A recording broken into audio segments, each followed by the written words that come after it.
Welcome to the Lighthouse Financial Advisors Money Over 50 podcast with Dallas Davison and Michael Hogue. This information is general in nature and does not take into account your objectives, financial situation, or needs. Therefore, you should consider whether the information is appropriate for you and your personal circumstances. If you require personal advice, please contact Lighthouse Financial Advisors. Here are your hosts, Dallas Davison and Michael Hogue.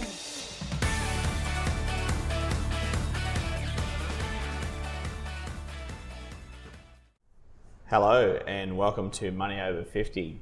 Dallas, today your topic is why you should make personal contributions to super instead of salary sacrificing. Thanks, Michael. Tell me what you mean by that. So this should be a fairly short one. We always go to record a podcast and say this should only take 5 minutes, and then half an hour later we're debating about something completely unrelated. But the concept I'm talking about here is most people understand if you want to make contributions to super from your before tax income, you can do what they call salary sacrificing. So you go to your payroll and you say, I want you to take $300 a week from my pay and contribute that straight into my superannuation fund. You don't pay income tax on that at that point in time. So your employer doesn't withhold income tax on your behalf.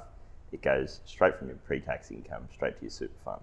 So at the end of the day, for most people, that is what we want to achieve, is that, to use round numbers here, it's quite right, but if you're earning $100,000 a year, your employer's putting in just less than $10,000 into super as their employer contributions. You can put another just over $15,000 into superannuation from your before tax income. You pay a 15% contributions tax on that going in, but you don't pay your income tax rate, which is 39% or 34.5% on that. So for most of our clients in that last 10 years of work, that's one of the first levers that you want to pull. Absolutely. So it's the most tax effective way to do it because $100 going in, to use a $100 example, you're saving 34.5% to 39% tax. And you're only paying 15% on the way in. So there's an overnight return of 20% or higher straight away. Yeah, that's right. And so that's a really, for most people, it's a really easy one to understand. Is that on that $100, like you say, it's a 20%, $20 extra that's going into your super fund and staying in there rather than going to the ATO. Yes. No one that we've ever spoken to wants more money to go to the ATO. No, so that's most people can see that that's the way to do it. And what we see is that sometimes before coming in to meet with us, people have already been trying to do this, what they have been trying to do is maximise their before tax contributions to super. And so there's a limit of $25,000 on that, which includes your employer contributions and the amount that you can put in. Now, what we see a lot is that most people do that via their payroll, via salary sacrificing. And one that I see a fair bit is that people try to do that, try to go up to that $25,000 limit via their payroll. But then what happens invariably is at some stage throughout the year, their income changes or their employer there's all sorts of ways that this calculation can go a little bit wrong. There's so many ways, isn't there? Their employer can put in 2 contributions in June instead of 1 in June and 1 in July, or vice versa.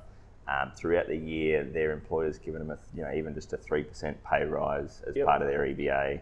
You see back payments. I've seen people get back paid. They receive the EBA in April, but it's back paid till August the year before. So a big whack of money goes in. And invariably, people are using their pay slips to calculate how much has gone in, which is one part of it. But you also actually need to look at what's physically going into your super fund. Often what is on your pay slip that has been contributed to super hasn't necessarily gone in yet. And there's also the timing too, like to not to digress too far, but some employers pay in per pay. So if you get paid fortnightly, they make their contribution to your super fund per fortnight.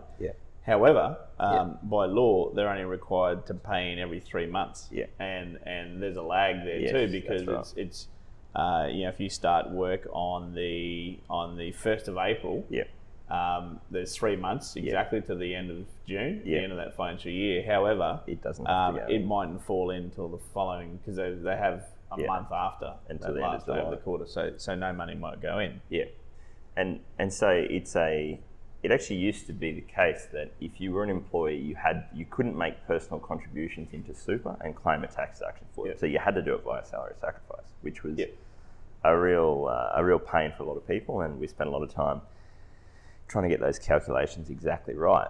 Now, if we struggle to get it exactly right, and this is our job, you can understand that what I see again and again when people first come and see me is that they say, well, I tried to do the salary sacrifice thing, then for some reason I got it wrong, or I calculated it wrong, and then I got hit with this big tax bill. So they went over their contributions by $1,000 or something like that. And bearing in mind what we're talking about here is that the concessional contributions cap is $25,000 a year. So the sum total of what your employer puts in to your super fund and what you salary sacrifice in cannot exceed $25,000. So that's what you. Now you want to take it right up to the boundary, don't you? Yeah, that's right. You want to use up all that. You don't want to leave any of that left over. Yeah. But if you go over, you can get a tax bill in that situation. So that's exactly doing this via salary sacrificing via your payroll. It's essentially impossible to get that exactly right. Yeah. It's impossible to get that right to the dollar. Because you either are going to be a little bit under or a little bit over. So if you're a little bit under, you're leaving tax savings on the table there because you could have used up more of that limit. And if you go over, what happens is, again, to use your example, if you've calculated so that you're perfectly in line for that $25,000 limit for the year, but unbeknownst to you, your employer has put in more contributions than what you thought, or whatever the case may be, and you've actually gone over by $1,000. What happens is 6 months down the road, the ATO will calculate that and say, hey, that $1,000 that you put into super, you were $1,000 over, you only paid 15% as a contributions tax, you should have paid 39 cents in the dollar if that's your marginal tax rate. They'll send you a bill for $240. Yes, so the difference between those two. So I guess it's important to point out, I haven't yet seen a penalty imposed by the ATO. No. They reserve the right to penalise you. Yeah, they do, however, what they've done, because this has happened to us a lot because of the reasons that you've stated, people have just gone over that $25,000 because their employers put more in for that particular year, or there's they were paying in quarterly, and then they've changed it to paying in monthly during the financial year. So I've only seen people not penalised, but just paying the tax that they would have ordinarily paid. So That's effectively, you're $1,000 over. Yeah. You've only paid 15% tax. You should have paid 39%. In this example. So they say that should have never happened. We're going to bill you the difference $240. And that's a good point, because it's not as though you are drastically out of pocket or anything like that. No. But what I find more and more is that there's something really painful about getting a tax bill that you weren't expecting 6 months on. It's normally just before Christmas. People go, I don't want to pay $240. And then they get sick of it. And I've seen this happen a few times where people go, I try to do that. I got this tax bill. And then next year I just didn't want to do anything. I didn't salary sacrifice anything because it hurts. It doesn't feel good to think you're trying to do something that's going to put you in a better financial position, and you feel like you're being punished 6 months down the road for something that wasn't your fault.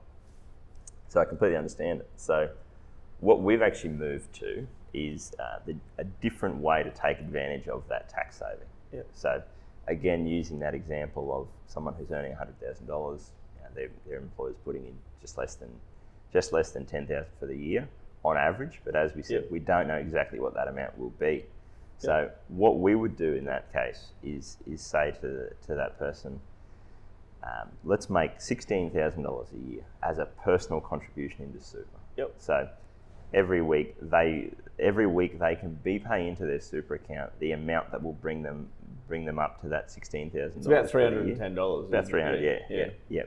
So per week. So they can be-pay that, I think that $320 into super every week. Now that's pushed from them directly from their bank account. That goes into their super fund. Over the course of that year, they put in $16,000. And this is the beauty of it, is at the end of that financial year, you can wait until everything's all gone in, everything's finished. In July, you basically look back and work out exactly how much did your employer put in on your behalf. So if your employer put in $9,800 for the year, you could put in from before tax income $15,200 to bring you up to the $25,000 limit for the year. You've put in $16,000, so ordinarily in this case you would get that tax bill 6 months later. But what you actually do instead is that you lodge a form with your super fund to say, of the $16,000 that I put in, I want to claim a tax deduction for $15,200 of that. Yep. Now, they send you basically a receipt from that, which you take to your accountant when you go and do your tax, and you say, I earned $100,000. Here's a receipt which shows that I should get a tax deduction of $15,200. Yes. So the advantage, and the reason that we do that is the first one is, I guess, that we say you can't go over that limit. So you are then calculating exactly what's gone in. You are not going to go over the $25,000 limit, and you're not going to get hit with a surprise tax bill after the fact. So that's the first one, just from a peace of mind, I guess, thing for most people is we hate that idea of a tax bill hanging over our head that we might or might not have to pay. So that's the first advantage of that, is that there's no other difference. You get to claim the same tax deduction. You're not missing anything. Yes, that's a good point. It's 6 of one, half a dozen of the other at the end of the year, isn't it? If you get so salary sacrifice isn't more tax effective than personal contributions and claiming that at the end of the year. That's right. Same tax. Yep. It's 6 of one, half a dozen. We think this is a better way to do it because the personal contributions and claim that at the end of the financial year, because you can push the boundaries right up to that $25,000. That's right. And the other advantages, I see you've listed them. Yeah, so I guess it sort of ties in a bit with that point of not going over the limit. But for a lot of people, they don't have a set income throughout the year, and their super contributions are going to change depending on where they're working, allowances, all sorts of different things that tie into it that some employers pay contributions on. Yep. So if your income is variable throughout the year, it makes it even harder to try and get that calculation right. Yeah. So I'll give you an example, a real life example. Here we go. So I had a lady, she was working and she was salary sacrificing what she thought would be the take her right up to the $25,000 concessional contribution. So what she was salary sacrificing, what her employer were paying in, she'd calculate it to be up to there. Yeah. That employer was paying in their super contributions and her salary sacrifice every fortnight. So they're making fortnightly contributions. Yeah. She moved city with her husband. Yeah. I was out of the workforce for a period of time, got a new job. Yep. And had worked out, okay, I now only have X amount of fortnights left for that financial year. Yeah. What she did was ramped up her salary sacrifice. Yeah. And worked out that she'd get to the $25,000. Yep. Unbeknownst to her, her employer was paying in quarterly. Yep. So and so she just started. She was only going to receive. She was only going to receive 2 quarter pays that had gone in. Yep. She'd just started midway through 1 quarter, that went in, another one went in, but the 3rd quarter, which was from April, 1st of April to June, didn't go. Wasn't going to fall in until the next financial year. So when we looked at it, and looked at the timing of it, and even though and bearing in mind that there were big amounts every fortnight going in, because so that last quarter, which she thought was all going to fall into that financial year, was falling into the next financial year. That's right. So when we looked at it, she was $10,000 short. Of where. That's right. So she thought she was going to hit the $25,000. And it was, I don't mind saying, it was great work by us, because we picked it up and we said, hey, if you make a $10,000 contribution, you're going to be short by $10,000. Yeah. If you make a $10,000 contribution, personal contribution, we'll be able to fill out this notice of intent to claim a tax deduction form at the end of the financial year, and you'll be able to claim an extra $10,000 on your. She loved us, of course, because we're the best, but also but that's a good point, because that's a part of what we do. we review contributions for all of our clients in May and June, and we're constantly surprised by the amount of differences that pop up throughout the year. Even if whether people have or haven't changed employer, something always comes up where we go either they're a bit ahead of where we thought they'd be, or they're a bit behind where we thought they'd be. I'll give you another example. So over 3 consecutive financial years, one client, so the same employer, so they were paying in quarterly. So the first year that we salary sacrificed, his employer, because they had a big income year, decided to pay 5 quarters worth of contributions in that financial year. Because they looked at their books in June income tax and went, oh, we can actually claim more of a tax deduction if we prepay some of it. So they prepaid that. He went over. The next financial year, they changed from so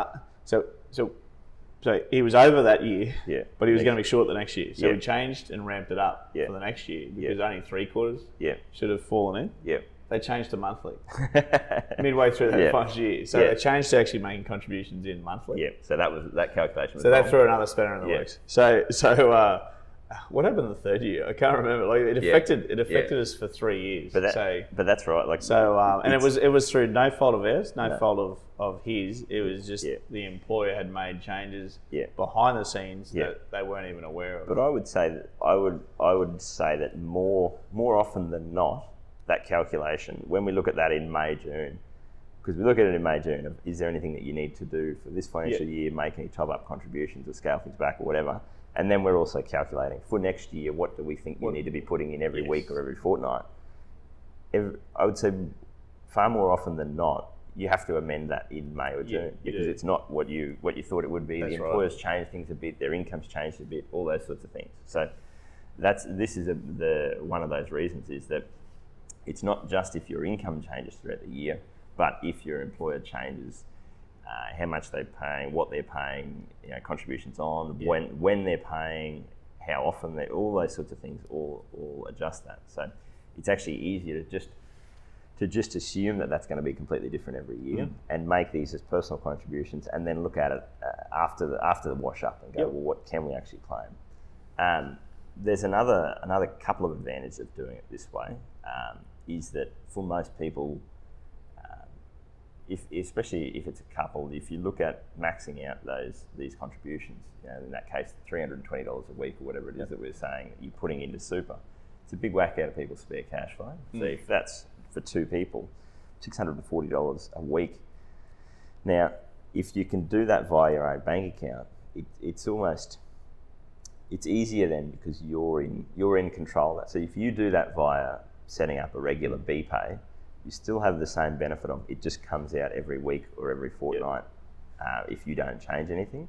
But you have control of that, and for most people, it gives them a bit of comfort to know that if in 1 week something happens and I get completely jammed up and I can't afford to make that super contribution, they can just remove that BPay for that week or that fortnight. They don't have to go to their payroll, change it, come back the next week, change it back. All those sorts of issues. So they're in control of that. They are, One thing to point out here, though, there is a difference in cash flow. So there's no difference at the end of the year. How do I explain this? So when you salary sacrifice, the tax deduction that you get is claimed every pay period at the source. So, for example, $300 salary sacrificed into your superannuation fund. Would only cost you, say, $200 a week. It reduces your pay by about $200 a week because you were getting taxed $100 on that pay, and you're only getting $200 in the hand. So the tax deduction is claimed every week. However, when you put in $300 via a personal contribution, you're putting it in from after-tax dollars initially, and you're claiming the tax deduction at the end of the year. So it costs you an extra $100 a week to do it that way.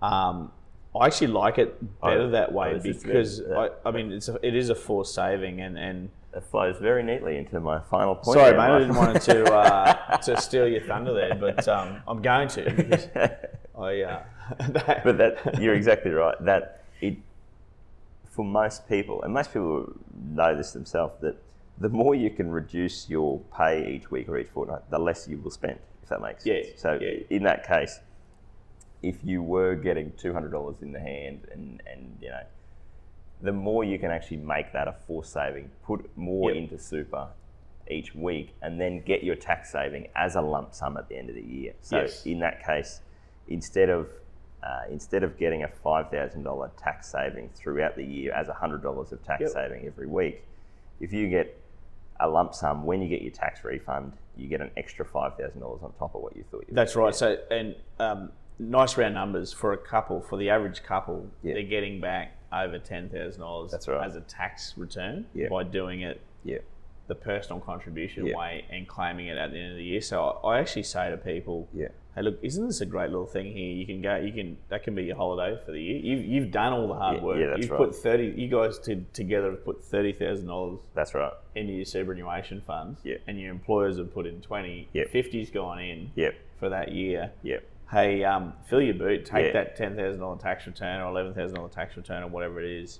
And go on holidays, or if you need something done around the house, there's your money for that. So it's a great little force saving there. It's funny because most people know that everyone operates better with forced savings. So and not only does it probably make you save more money on average, but I find that money coming in a lump sum like that makes you be a bit more intentional about how you spend it. We've spoken about that before, where in a perfect world, you should get paid a small amount every week and then get a big lump sum once a year, and then have to really sit down and break that down into what do I really want to spend that money on. So in this case, if you got an extra as a couple, if you had an extra $200 in the hand every week, you probably wouldn't save that and then go on a $10,000 trip at the end of the year, or you wouldn't save it and pay $10,000 extra off your home loan. It'd just disappear on crap. That's right. That's invariably what happens, is that we just get used to having that extra bit of income. We just blow it, and then we're sort of back at square one. Whereas in this case, it really makes you think. People, like our clients, are hanging out for that tax refund. Because that's kind of been their savings account for, as you say, either they really want to chew through their home loan. So they take that $10,000 and they can pay a big lump sum off the home loan and feel really good about that, because you get to see that big whack come straight off it. Or they go, hey, this is free money. We've already done the hard yards all throughout the year. We've done everything that we needed to do, that Michael Liddell said that we need to contribute into super. This $10,000, this is really for us to I love the reward system, because look, it does take effort, of course, to put $30,000 into superannuation. That's right. But if you can say, okay, we just went to Fiji with the tax return that we got. That's right. It's a little bit like my 2-year-old for peeing on the potty this morning. I gave her a jelly bean. So it works the same way as when you're an adult. So you can actually. You remember experiences, and you say, okay, that tax return, we went to Fiji, or we went here, or we did this, or we did that. Actually, hey, that wasn't so bad. Putting that $600 in a week. It's great for us too, because as you say, it's a positive association with us. Where it seems like every year we're saying to people, here's an extra $10,000 in your tax refund. Go on this amazing holiday. Well, I mean, again, because you've broken it down to, if you paid weekly, you're putting in $300 a week. $600 in a couple, in this example. Look, your budget fights with the remaining income, and the feedback that we get from people is that life goes on as they don't notice normal. So basically, at the end of that year, then you get an extra $10,000 on average as a tax return, and you go, okay, well, that was worth it. I can actually my superannuation has grown so much because of what I've done, and I've actually got this lump sum here that I wouldn't have ordinarily got. It's a good one too. Like, I guess, as we say, on top of the forced saving, it's a bit of a light at the end of the tunnel. Like if you're saying to people, salary sacrifice this much per week, and that's how much you've got to live on, and you just got to do that for the next 10 years, and there's no money, there's no extra amounts coming in. It's really hard to stay motivated and go, oh, well, this is just going to be a slog for the next 10 years. Whereas if you say, hey, do it this way, it's a little bit harder throughout the year, but once per year, you're going to get this $10,000, big lump sum of money come in, hit the bank account. That's then yours to do what you want with. It's sort of easier throughout the year to go, well, we might want to go on this trip, or we might want to do this, or we might want to do this around the house. Yep. It's not a thing where you find people tend to stick to the plan much better because they know that, righto, well, in 3 months or 6 months' time, we're going to get this big tax refund, and that can fund that. So we'll just hold off, wait till we get it, and then we'll do it, rather than going, we want to do these things, we just don't know where we're going to find the money to do it. It's hard to stay motivated. Yeah.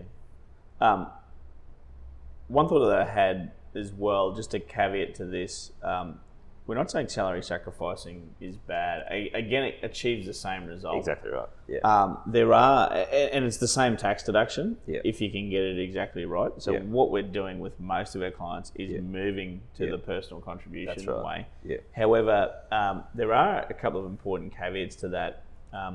One is that if you work for an employer that tops up your superannuation, so that the mandated percentage is 9.5%. So if you work for the Queensland state government, if you work for most local governments, if you work for most schools, if you're a teacher or work in the education departments, either Catholic or Anglican or of course the state government, universities, what they require to pay you. So those employers all pay a top-up contribution.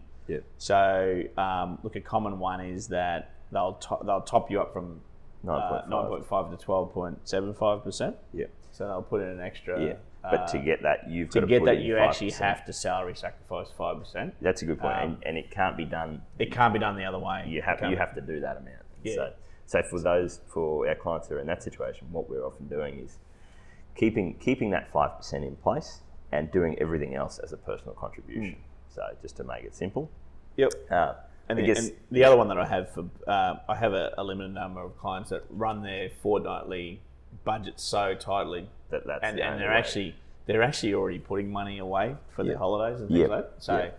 So what they do is they've opted to continue the salary sacrifice.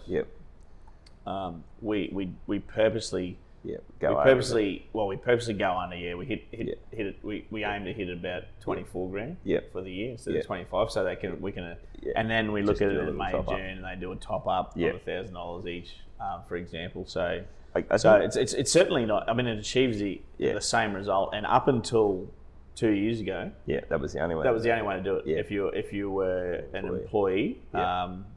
But there's a different way to do it now, and that's where we're sort of gradually moving. We think it's a better way. And I guess in wrapping up, as you said, Michael, my thoughts on this are: if someone said to me, should I make personal contribution super? Should I salary sacrifice? My answer would be yes. You should do one of them. And we have this with all of our clients, is that if someone comes in to see me and they are salary sacrificing and they just prefer to do it that way, and that's working really well for them. If it's not broken, I'm not going to fix it. No. So if that's what works best for them, or they just like it, or that's what the easiest way for them to stay motivated, whichever of these you are going to stick to is the one that I would want you to do. I'm about to play a game of football and I haven't trained. Should I wear Adidas boots or should I wear Puma boots? That's not the problem. That's right. So what you need to do is get yourself physically fit. That's right. Exactly. So I mean that's basically the analogy, isn't it? Yeah, so that's right. It doesn't make it. You will still achieve the same results. That's right. It's a bit of a tweak that we've found works really well for a lot of people. But as you said, there might be something that this doesn't quite suit for, but it's something that most people aren't even aware is one way to do it. And that's I guess the way that I'd think of it is that we've just spent, as per usual, we've spent half an hour debating a topic. 5-minute topic. But at the end of the day, the most important thing is making sure you're using up all of that limit for the year, picking up every dollar of tax saving you possibly can, and making personal contributions is what we've found is the easiest way to make sure that you are really, really going up to that limit and taking advantage of everything you can. That's right. Let's wrap up right now. We're 25 minutes over time. Thanks for listening. Thank you for listening to the Money Over 50 podcast with Lighthouse Financial Advisors. We look forward to catching up again soon.